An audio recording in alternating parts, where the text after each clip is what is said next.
Welcome to Discovery and YCL. My name is Durgesh Kumar Malviya.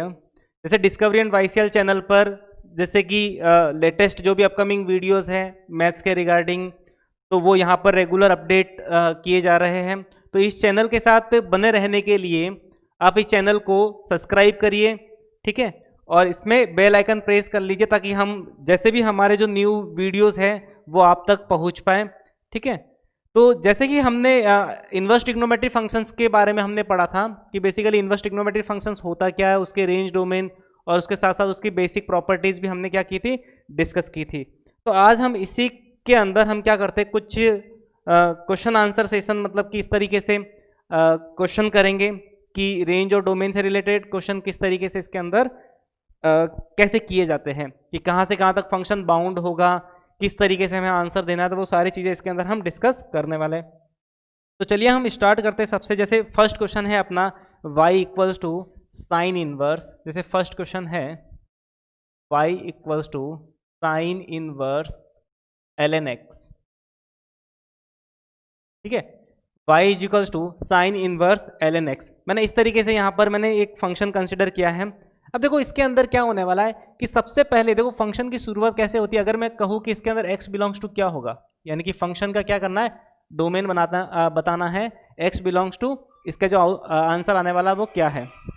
अब देखो हमें पता है कि साइन इनवर्स की जो दुनिया होती है वो हमेशा +1 से -1 के बीच में रहा करती है। इसका मतलब ln x जो आज रहेगा वो भी -1 से +1 के बीच में रहा करेगा। इसका मतलब अगर मैं बात करूं ln x की, तो ln x की वैल्यू यहाँ पर ln x की वैल्यू भी इस तरीके से, यहाँ पर ln x की वैल्यू अगर हम बताएं तो यहाँ पर ln x की वैल्यू आज -1 से 1 रहने वाली है।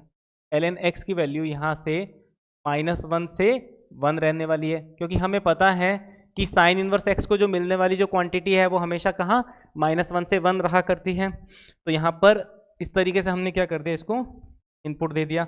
अब हमें पता है कि ln x जैसे ही यहाँ पर एंटीलॉग ले लिया तो जो x की वैल्यू जो गिरेगी वो कहाँ से कहाँ तक हो जाएगी, e की पावर -1 से लगा करके e की पावर 1 तक। तो इसका मतलब x बिलोंग्स टू 1/e से e अपना जो है आंसर आ गया, यानी कि x की वैल्यू 1/e से e तक कुछ भी रख लो, उस केस में अपना ये फंक्शन क्या हो जाएगा, डिफाइन हो जाएगा। तो इसी तरीके से हम इस फंक्शन के क्या कर सकते हैं, डोमेन निकाल सकते हैं, यानी कि 1/e से e इसकी आज वैल्यू हमने कंसिडर कर ली।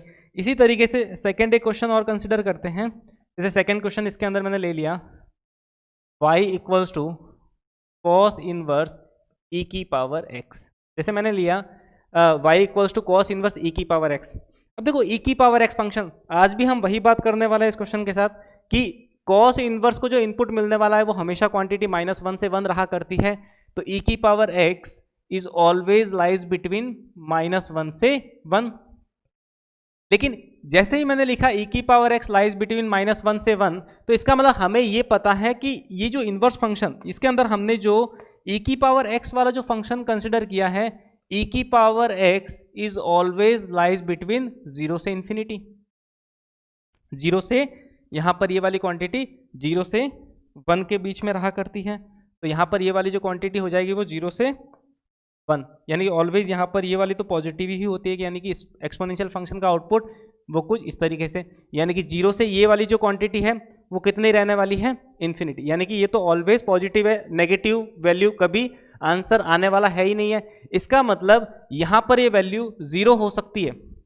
जैसे ही x को तुम कुछ भी इनपुट दोगे तो इसका मतलब इसके जो करस्पॉन्डिंग आउटपुट आने वाला e की पावर x का वो कहाँ से कहाँ तक होगा, 0 से 1। तो यानी कि यहाँ पर जैसे ही मैं इसको 0 कंसिडर करूंगा तो जो 0 के करस्पॉन्डिंग 0 पर यहाँ पर इक्वलिटी होल्ड करवा देते हैं और यहाँ पर है, क्योंकि हमें पता है कि e की पावर x एक एक्सपोनेंशियल फंक्शन है और यहाँ पर 0 पर इस तरीके से ओपन इंटरवल आने वाला अपना 0 पर ये वाली वैल्यू कभी भी कंसिडरेबल नहीं होगी। यहाँ पर भी इस तरह से हमने क्या कर दिया, तरह से स्मॉल ब्रैकेट दे दिया कि e की पावर x भी 0 से इन्फिनिटी, क्योंकि ऑलवेज फंक्शन क्या है, इंक्रीजिंग फंक्शन है।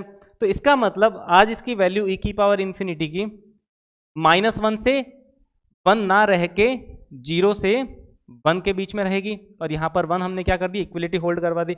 अब इसका मतलब e की पावर x है वो 0 से कितना रहने वाला है, 1 रहने वाला है। अगर इस फंक्शन का लॉग ले लिया जाए तो इसका मतलब जैसे ही एंटी लॉग लोगे, क्योंकि हमें क्या करना है, x का इंटरवल बताना है, तो e की पावर x इस कंप्लीट इनइक्वालिटी में मैंने क्या कर दिया, लॉग कंसिडर कर दिया। तो log 1 वाली जो वैल्यू है वो 0 रहने वाली है और log इन्फिनिटी वो कुछ माइनस इन्फिनिटी जैसा सिचुएशन, तो इसका मतलब माइनस इन्फिनिटी से क्या हो गया, 0।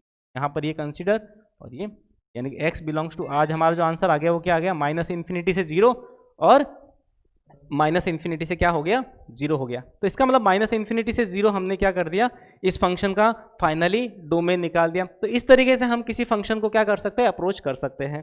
इसी तरह से इसके अंदर हम थर्ड प्रॉब्लम कंसिडर करते हैं कि थर्ड प्रॉब्लम इसके अंदर क्या रहने वाली है। थर्ड प्रॉब्लम देखो, थर्ड प्रॉब्लम इसके अंदर कंसिडर करते हैं y equals to tan inverse signum of x। ठीक है, y equals to tan inverse signum of x। देखो यहाँ पर अभी हमने सिग्नम फंक्शन काउंट किया है, तो सिग्नम फंक्शन के अंदर देखो, सिग्नम फंक्शन की एक खास बात क्या होती है, जैसे कि हमने फंक्शंस के अंदर पढ़ा है, क्योंकि सिग्नम फंक्शन की एक खास बात रहा करती है कि सिग्नम फंक्शन में x कोई भी रियल वैल्यूज, यानी कि सिग्नम फंक्शन में जब कोई भी x रियल वैल्यूज, यानी कि इसको जैसे ही रियल वैल्यूज प्रोवाइड करवा दोगे तो इसके करस्पॉन्डिंग जो सिग्नम का जो आउटपुट आने वाला है, सिग्नम तो हमेशा 3 वैल्यू दिया करता है। सिग्नम x क्या, एक तो +1, 0 और इस तरह से -1, यानी कि सिग्नम को जैसे ही रियल वैल्यूज दोगे तो सिग्नम प्लस पर तो +1 हो जाएगा, 0 पर 0 और इसी तरह से -1 पर इस तरह से -1 वैल्यू, यानी कि सिग्नम के करस्पॉन्डिंग इसने जैसे ही सिग्नम को रियल वैल्यूज दी, इसने क्या कर दिया, आउटपुट इस तरह से 1, 0 और -1 वाली वैल्यू आउटपुट में दी है।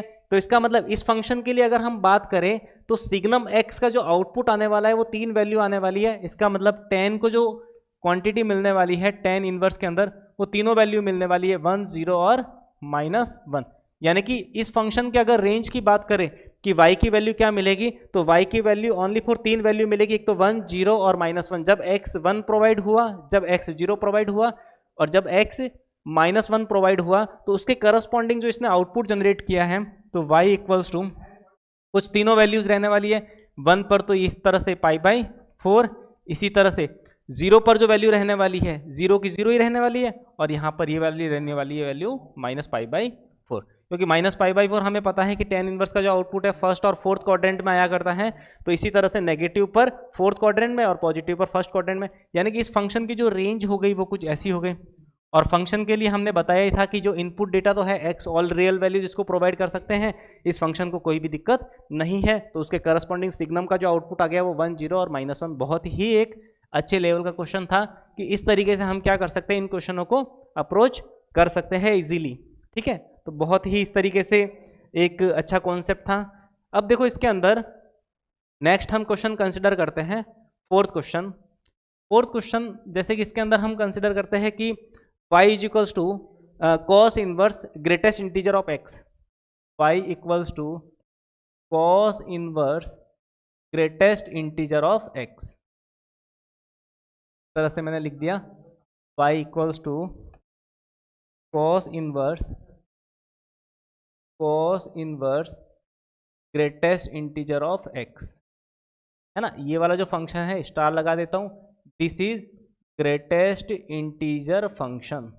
ये क्या होने वाला है, ग्रेटेस्ट इंटीजर फंक्शन। देखो ग्रेटेस्ट इंटीजर फंक्शन की खास बात क्या होती है कि ग्रेटेस्ट इंटीजर फंक्शन तो ऑल रियल वैल्यूज एक्सेप्ट किया जाता है और उसके जो करस्पॉन्डिंग जो आउटपुट देता है वो हमेशा एक इंटीजर वैल्यू देता है। तो आज मैं अगर इस फंक्शन के रेंज की बात करूं तो इसकी जो रेंज है क्या रहने वाली है, तो हमें पता है कि जो कॉस इनवर्स एक्स के अंदर जो इनपुट डेटा रहा करता है वो हमेशा ग्रेटेस्ट इंटीजर फंक्शन की जो वैल्यू है वो हमेशा -1 से 1 रहा करती है।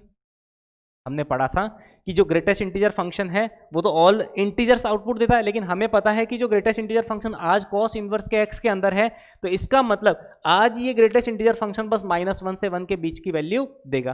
तो सोचो जैसे ही ग्रेटेस्ट इंटीजर फंक्शन का आउटपुट करस्पॉन्डिंग -1 से 1 मिला, तो इसका मतलब इसके अंदर क्या सिचुएशन मिलने वाली है कि आज इसकी वैल्यू -1 से 1 है, तो इसका मतलब ये जो है इंटीजर जो आउटपुट देगा वो -1 से 1 के इंटरवल में क्या क्या रहा होगा, या तो -1 रहा होगा या 0 रहा होगा या फिर 1 रहा होगा।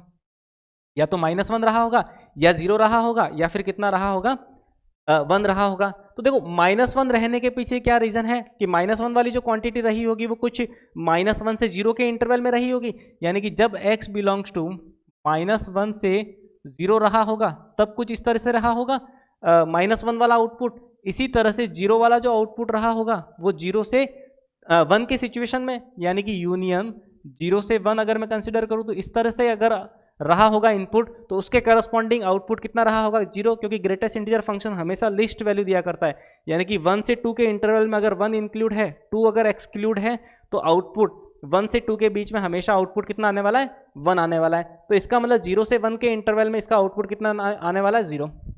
इसी तरह से 1 कब आएगा, जब यूनियन इनपुट जाएगा 1 से 2, 2 एक्सक्लूड और 1 इंक्लूड। तो इसका मतलब अगर मैं इस कंप्लीट x को एक साथ लिखूं तो जो उसके करस्पॉन्डिंग जो आउटपुट आने वाला है वो कितना आने वाला है, -1 से 2 वाला इंटरवल, यानी कि x बिलोंग्स टू कितना आने वाला है, -1 से 2।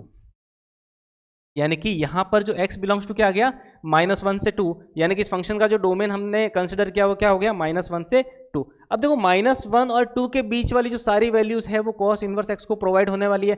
तो इसका मतलब ये जो मैक्सिमम से मैक्सिमम वैल्यू कितनी प्रोवाइड कर सकता है, तो उसके करस्पॉन्डिंग हमें पता चलेगा कि cos इनवर्स x को जो इनपुट मिलने वाला है वो तो क्या था, ग्रेटेस्ट इंटीजर फंक्शन। और ग्रेटेस्ट इंटीजर फंक्शन ने जो आउटपुट जनरेट किया है -1, 0 और 1, ये जो तीनों वैल्यू है वो cos इनवर्स x को प्रोवाइड होगी। इसका मतलब cos इनवर्स x भी जो आउटपुट देगा वो करस्पॉन्डिंग कुछ ना कुछ पर्टिकुलर वैल्यूज होगी। तो इसका मतलब जैसे ही cos इनवर्स x को कुछ वैल्यूज जो मिलने वाली है वो कौन कौन सी है, -1, 0 एंड 1, यानी कि इसके करस्पॉन्डिंग ही y आउटपुट आने वाला है। तो जैसे ही cos इनवर्स x को -1 वाली वैल्यू मिली तो ये करस्पॉन्डिंग जो आउटपुट देने वाला है वो कुछ पाई जैसा देने वाला है। जैसे ही 0 मिला तो 0 के अंदर ये π/2 जैसा देने वाला है। और इसी तरह से जो 1 वाली वैल्यू है तो 1 वाली वैल्यू उसके करस्पॉन्डिंग आने वाली है 0। मतलब इस तरह से इसके भी 3 आउटपुट्स आए, π/2 और 0। तो इस तरीके से हम इसके अंदर सबसे पहले देखो इस फंक्शन के अंदर हमने क्या किया कि cos इनवर्स x का जो डोमेन होता है -1 से 1, वहां पर हमने क्या कर दिया, ग्रेटेस्ट इंटीजर फंक्शन को बाउंड कर दिया। अब हम पता है कि greatest integer function integer output दिया करता है, तो ये आउटपुट देगा कुछ -1, 0 और 1। और ये कि ये तीनों के तीनों जो ग्रेटेस्ट इंटीजर फंक्शन के आउटपुट हैं वो इनपुट जाएंगे cos इनवर्स x के अंदर। तो इसका मतलब ये आज cos इनवर्स x जब आउटपुट देगा वो भी इन तीनों वैल्यू के करस्पॉन्डिंग ही देगा। इसका मतलब आज इसका जो आउटपुट आया फंक्शन की जो रेंज हुई है वो कितनी, 3 वैल्यू हुई है, π/2 और 0। तो इस तरीके से हम क्या कर सकते हैं, ऐसे क्वेश्चनों के क्या कर सकते हैं, हम आंसर दे सकते हैं। इसी तरह से अगर मैं बात करूं tan inverse of fractional part function x की, फिफ्थ क्वेश्चन अगर कंसिडर करें, y equals to tan inverse of fractional part x। अगर मैं फ्रैक्शनल पार्ट ऑफ x की अगर मैं बात करूं तो फ्रैक्शनल पार्ट ऑफ x के अंदर ऐसा कुछ रहने वाला है कि इस तरीके से मैंने कंसिडर कर दिया। अब इसके अंदर भी मुझे बताना है कि y बिलोंग्स टू क्या रहने वाला है, x बिलोंग्स टू क्या होने वाला है। तो हमें पता है कि tan इनवर्स x के अंदर जो इनपुट है वो तो ऑल रियल वैल्यूज रहा करती है, यानी कि ग्रेटेस्ट इंटीजर फंक्शन ये क्या होगा, इसकी वैल्यू ऑल रियल वैल्यूज होगी। लेकिन हमें पता है कि ग्रेटेस्ट इंटीजर फंक्शन जो फाइनली आउटपुट देगा, देखो बेसिकली इसके अंदर हम कह सकते हैं कि ये ऑल रियल वैल्यूज होगी, बिकॉज tan इनवर्स x जो हमेशा इनपुट लिया करता है वो तो रियल वैल्यू लिया करता है। लेकिन ग्रेटेस्ट फ्रैक्शनल पार्ट फंक्शन की अगर बात करें, ये वाला जो फंक्शन है अपना वो क्या है, fractional part function. Fractional part function, अगर हम इस फ्रैक्शनल पार्ट फंक्शन की बात करें तो इसका मतलब ये जो फ्रैक्शनल पार्ट फंक्शन है ये फंक्शन आउटपुट ही 0 से 1 के बीच में दिया करता है, यानी कि इसकी मिनिमम वैल्यू 0 हो सकती है और मैक्सिमम वैल्यू कितनी हो सकती है, 1। यानी कि tan इनवर्स x को लेने की क्षमता है all real values, but fractional part function है आज ये ओनली फॉर 0 से 1 के बीच में वैल्यू देगा। तो 0 से 1 के बीच की वैल्यू है वो tan इनवर्स एक्सेप्ट करेगा। और जैसे ही tan इनवर्स एक्सेप्ट की इसने, क्योंकि देखो ग्रेटेस्ट इंटीजर फंक्शन की खास बात है कि इसके अंदर x तो ऑल रियल वैल्यूज हो सकती है, इसका जो x है वो ऑल रियल वैल्यूज हो सकता है। तो जैसे ही रियल वैल्यूज दोगे तो इस फ्रैक्शनल पार्ट फंक्शन है उसका आउटपुट 0 से 1 आएगा, और जब आउटपुट 0 से 1 आएगा तो इस फ्रैक्शनल पार्ट फंक्शन का आउटपुट है वो tan इनवर्स x एक्सेप्ट करेगा। तो tan इनवर्स ने जैसे ही 0 से 1 की वैल्यू एक्सेप्ट की तो इसने 0 पर जो आउटपुट दिया है वो कुछ 0 जैसा होगा और 1 पर जो आउटपुट दिया वो कुछ π/4 जैसा होगा। यानी कि इस केस में y बिलोंग्स टू 0 से π/4 रहा करेगा, यानी कि 0 पर इंक्लूड और π/4 पर इस तरह से कुछ एक्सक्लूड जैसी सिचुएशन बनेगी। तो इस तरह से हमने क्या कर दिया, इसके अंदर फंक्शन को हमने बाउंड कर दिया। अब इसके साथ साथ हम इसके अंदर और एक क्वेश्चन कंसिडर करते हैं, जैसे कि 5 क्वेश्चन हो गए। अब इसके अंदर हम 6th क्वेश्चन एक कंसिडर करते हैं, तो क्लियर कर लेते हैं। Question number 6 y equals to cot inverse log of base 4/5। y equals to cot inverse log base कितना है 4/5, और साथ ही साथ जो वैल्यू प्रोवाइड हो रही है वो कुछ ऐसी हो रही है 5x² माइनस 8x प्लस 4 इस तरीके से क्या कर दी हमने, वैल्यू कंसिडर कर दी। यानी कि इसके अंदर हमें क्या करना है, इस फंक्शन की रेंज भी बतानी है और फंक्शन का डोमेन तो वैसे ही पता चल जाएगा कि इसके अंदर जो x है वो क्या रहने वाला है। तो y equals to cot inverse log 4/5 5x² minus 8x plus 4। तो देखो सबसे पहले हम इस तरह से फंक्शन होते तो सबसे पहले हम वो वाला फंक्शन कंसिडर करते हैं जो फाइनली इनपुट आने वाला है। तो इनपुट आने वाला जो फंक्शन है वो कुछ 5x² माइनस 8x प्लस 4 जैसा कुछ फंक्शन है। अब देखो सबसे पहले ये एक कुछ क्वाड्रेटिक जैसा लग रहा है, क्वाड्रेटिक। तो देखो क्वाड्रेटिक के अंदर तो इसके अंदर इनपुट तो ऑल रियल वैल्यूज ही एक्सेप्ट करता है, लेकिन सबसे पहले हम इसका डिस्क्रिमिनेंट चेक कर लेते हैं कि इसका डिस्क्रिमिनेंट क्या रहने वाला है, क्योंकि हमें पता है कि लॉग कभी भी नेगेटिव वैल्यू एक्सेप्ट नहीं करेगा। तो नेगेटिव वैल्यू जब एक्सेप्ट नहीं करेगा तो हम पहले चेक कर लेते हैं कि इसका जो आउटपुट आने वाला है वो कितना आने वाला है। तो इसके अंदर अगर मैं ऑल रियल वैल्यूज अगर इसको इनपुट दूं तो इसके करस्पॉन्डिंग जो आउटपुट आने वाला है वो सबसे पहले हम इसका डिस्क्रिमिनेंट चेक कर लेते हैं। डिस्क्रिमिनेंट यानी कि b² माइनस 8 का square b² minus 4a into सी, तो ये 64 और ये हो जाएगा 20 यानी 80, यानी कि ये वाली डिस्क्रिमिनेंट इसका क्या आने वाला है, लेस देन 0। तो देखो डिस्क्रिमिनेंट अगर लेस देन 0 है तो d लेस देन 0 होने का बस मतलब इतना है कि ये जो वैल्यू है ऑलवेज पॉजिटिव है। क्यों, देखो x² का जो लीडिंग कोफिशिएंट है 5 वो ऑलवेज ग्रेटर देन 0 है। तो जब ऑलवेज ग्रेटर देन 0 होता है और साथ ही साथ डिस्क्रिमिनेंट लेस देन 0 होता है तो अपने क्वाड्रेटिक इक्वेशन के अंदर जो ग्राफ बनता है 6 ग्राफ में से कुछ इस तरह का ग्राफ बनेगा कि जो ग्राफ होगा वो पैराबोला माउथ फेसिंग अपवर्ड होगा, वो ऑलवेज क्या होगा, इस शेप में ऊपर की तरफ मुंह ओपन किए हुए होगा और ऑलवेज क्या होगा, पॉजिटिव, हमेशा एक्स एक्सिस से ऊपर होगा। तो इसने ऑलवेज पॉजिटिव वैल्यू दी। अब जैसे इसने ऑलवेज पॉजिटिव वैल्यू दी तो पॉजिटिव वैल्यू पर इसका जो करस्पॉन्डिंग आउटपुट मिला वो कुछ -d/4 है जैसा मिला, क्योंकि हमें पता है कि हर एक कोई भी क्वाड्रेटिक पॉलिनोमियल उसके जो वर्टेक्स के कोऑर्डिनेट होते हैं वो -b/2a -d/4 है, ऐसा कुछ होता है। तो अगर ये पैराबोला माउथ फेसिंग अपवर्ड है तो इसकी मिनिमम वैल्यू होगी -d/4 है और इसकी जो मैक्सिमम वैल्यू होगी वो कितनी होगी, इन्फिनिटी। तो इसका मतलब इसकी जो मिनिमम वैल्यू मिलने वाली है आज वो कितनी मिलने वाली है, माइनस इस तरह से b² माइनस 4ac। अगर हम कंसिडर करें तो 64 माइनस ये हो जाएगा 4a इंटू सी, और डिवाइड बाय 4 इंटू ये कितना है, ये कितना है अपने पास 5। तो ये वाली जो वैल्यू मिलने वाली है माइनस इस तरह से हम कंसिडर कर सकते हैं 20 और ये 80, तो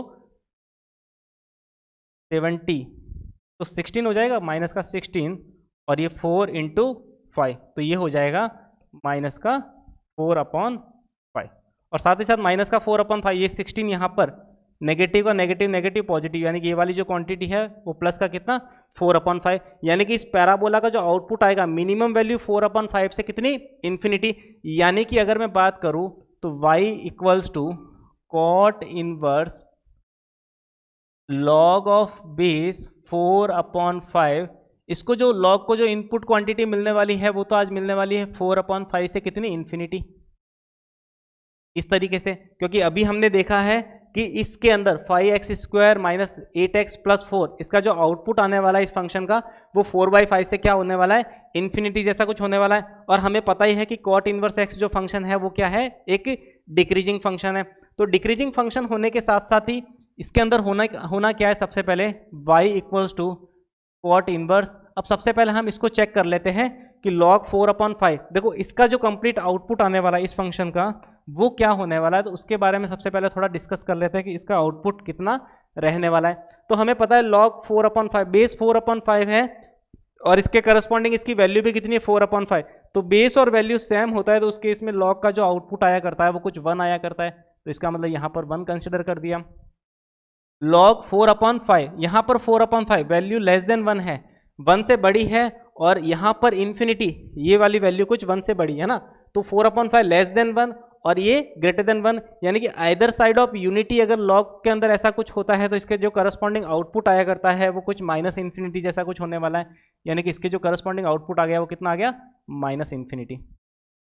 इसका मतलब आज कॉट इनवर्स एक्स को जो क्वांटिटी मिलने वाली है वो मिलने वाली है 1 से माइनस इन्फिनिटी।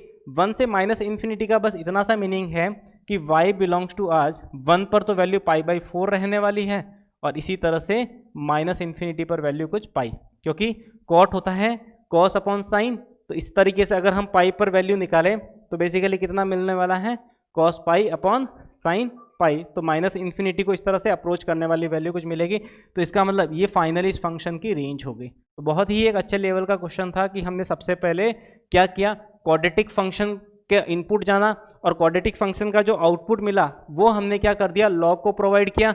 जैसे ही वो क्वांटिटी हमने लॉग को प्रोवाइड की तो लॉग ने जो करस्पॉन्डिंग आउटपुट जनरेट किया है गिवन इनपुट पर, यानी कि जितना उसको इनपुट मिला उसके करस्पॉन्डिंग लॉग ने जितना आउटपुट जनरेट किया है वो की वो सारी जो क्वांटिटी है वो प्रोवाइड हो गई कॉट इनवर्स को। और कॉट इनवर्स चूंकि डिक्रीजिंग फंक्शन है तो डिक्रीजिंग के अकॉर्डिंग अपने बिहेवियर के अकॉर्डिंग उसने गिवन इनपुट पर इस तरीके से कुछ आउटपुट जनरेट किया।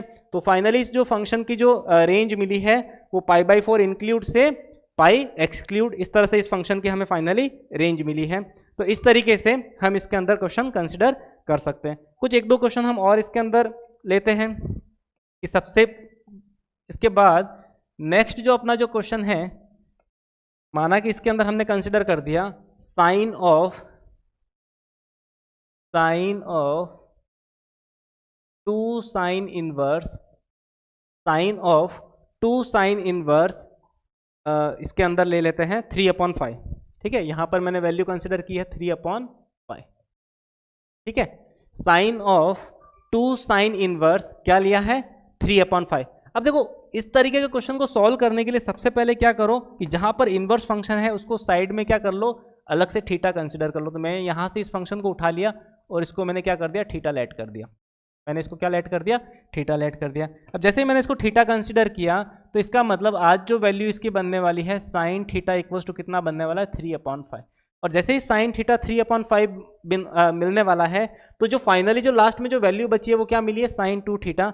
तो साइन 2 थीटा यहाँ पर मैंने लिख दिया साइन 2 थीटा, और साइन 2 थीटा का बेसिकली वैसे ही पता है कि साइन 2 थीटा कुछ 2 साइन थीटा कॉस थीटा रहा करता है। तो 2 साइन थीटा मैंने क्या लिख दिया, कॉस थीटा लिख दिया।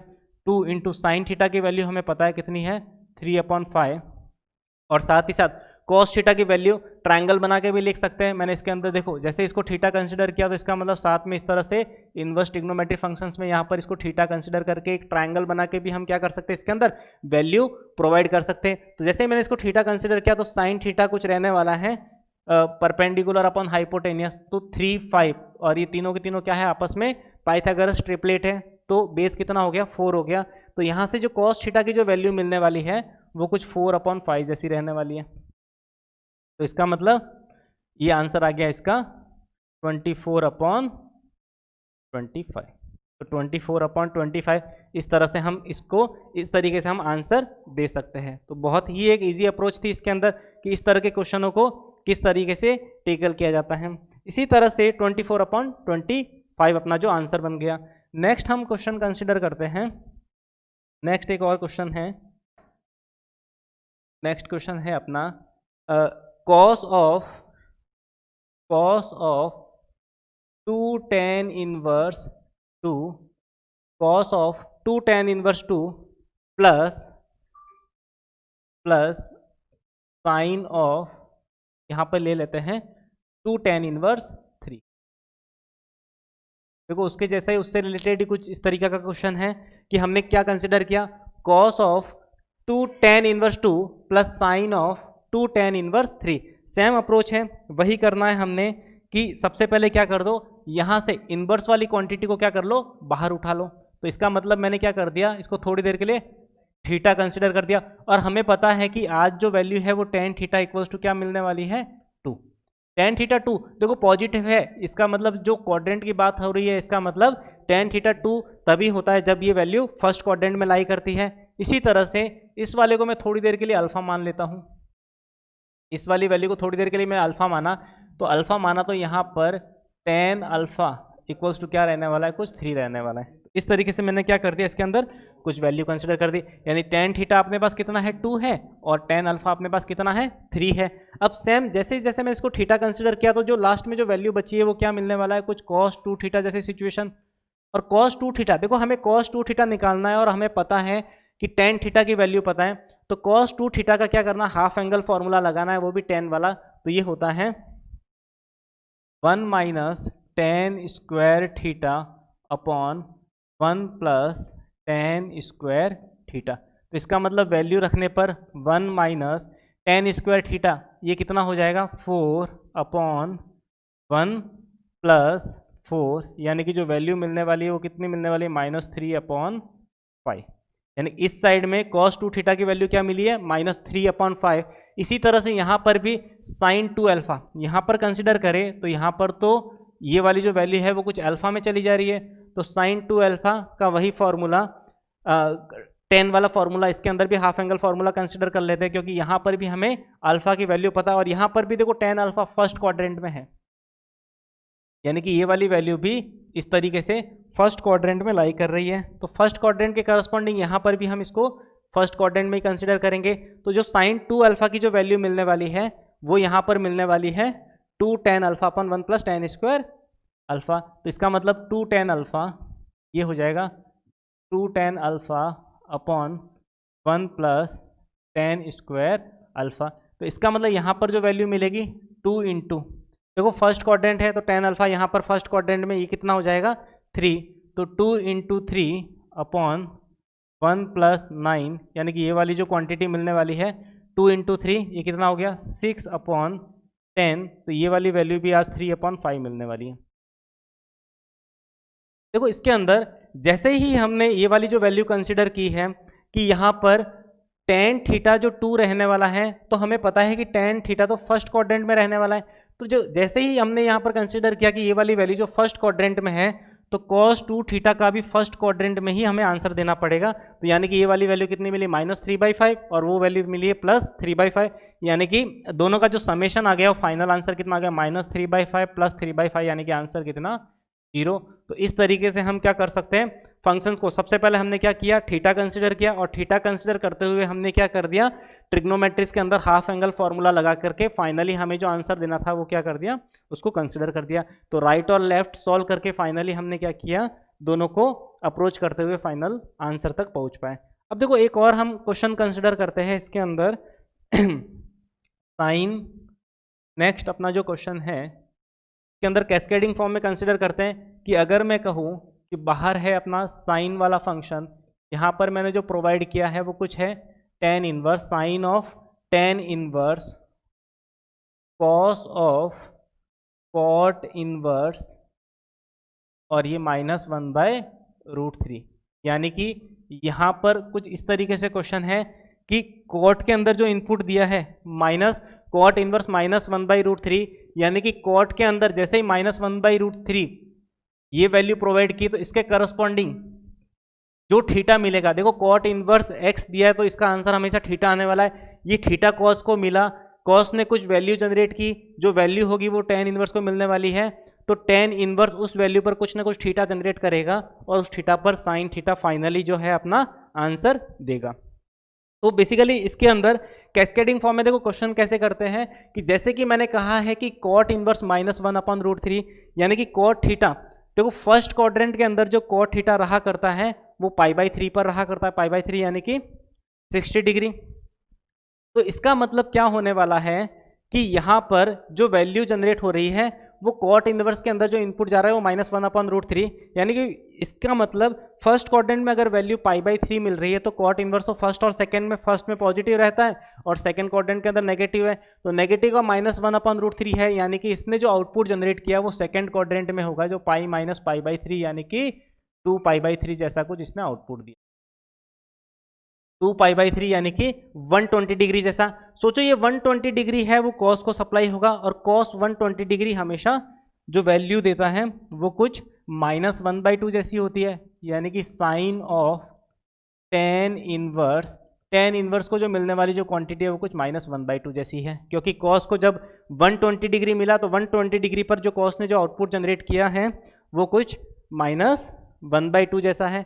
अब देखो tan -tan थीटा रहा करता है, tan इनवर्स -tan इनवर्स जैसा कुछ, तो माइनस यहाँ पर मिल गया, तो सोचो ये वाला माइनस सबसे पहले यहाँ शिफ्ट हुआ, और साइन -θ भी -sin θ, यानी कि साइन ये वाला जो माइनस था वो इस तरह से कैस्केडिंग फॉर्म में बाहर आते होते -sin tan इनवर्स 1/2 जैसा कुछ हो गया, यानी कि फाइनली यहां पर क्या कर दिया हमने, पॉजिटिव कंसीडर कर दिया। तो tan इनवर्स 1/2, देखो यहां पर हम क्या कर देते, एक ट्रायंगल बना देते हैं, और ट्रायंगल के अंदर जो tan थीटा है ये कितना रहने वाला है, 1 और बेस कितना 2, तो 1 और 2, तो इसके करस्पॉन्डिंग अगर ये वाला जो एंगल है थीटा है, थोड़ी देर के लिए हमने इसको क्या मान लिया, अगर थीटा इसको थोड़ी देर के लिए लेट कर दे तो tan थीटा 1/2, तो उसके करस्पॉन्डिंग जो हाइपोटेनियस मिलने वाला है वो कुछ मिलने वाला है √5, यानी कि 2 का स्क्वायर 4 + 1 का स्क्वायर कितना 5, तो इस तरीके से वैल्यू मिलने वाली है, यानी कि -sin।